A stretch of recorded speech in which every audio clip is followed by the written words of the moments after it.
পরম করুণাময় ও অসীম দয়ালু আল্লাহর নামে শুরু।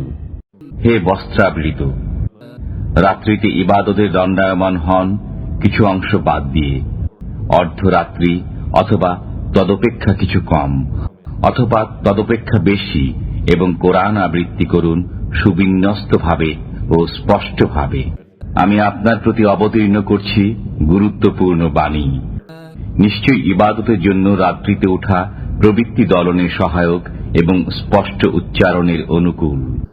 নিশ্চয়ই দিবাভাগে রয়েছে আপনার দীর্ঘ কর্মব্যস্ততা। আপনি আপনার পালনকর্তার নাম স্মরণ করুন এবং একাগ্রচিত্তে তাতে মগ্ন হন। তিনি পূর্ব ও পশ্চিমের অধিকর্তা, তিনি ব্যতীত কোনো উপাস্য নেই, অতএব তাকেই গ্রহণ করুন কর্মবিধায়ক রূপে। কাফিররা যা বলে সেজন্য আপনি সবর করুন এবং সুন্দরভাবে তাদেরকে পরিহার করে চলুন।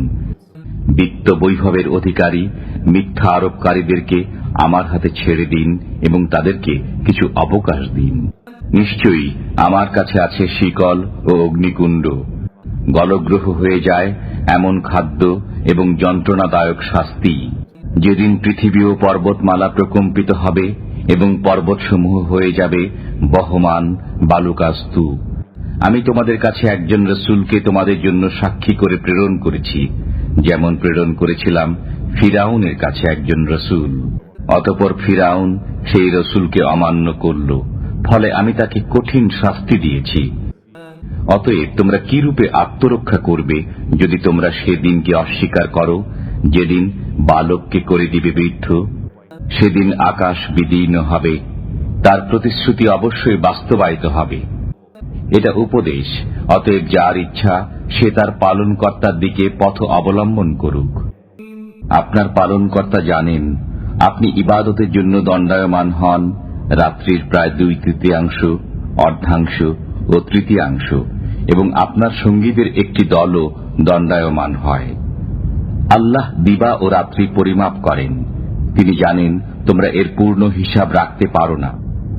অতএব তিনি তোমাদের প্রতি ক্ষমা পরায়ণ হয়েছেন। কাজেই কোরআনে যতটুকু তোমাদের জন্য সহজ ততটুকু আবৃত্তি করো। তিনি জানেন তোমাদের মধ্যে কেউ কেউ অসুস্থ হবে, কেউ কেউ আল্লাহর অনুগ্রহ সন্ধানে দেশে বিদেশে যাবে, এবং কেউ কেউ আল্লাহর পথে জিহাদে লিপ্ত হবে। কাজেই কোরআনের যতটুকু তোমাদের জন্য সহজ ততটুকু আবৃত্তি করো।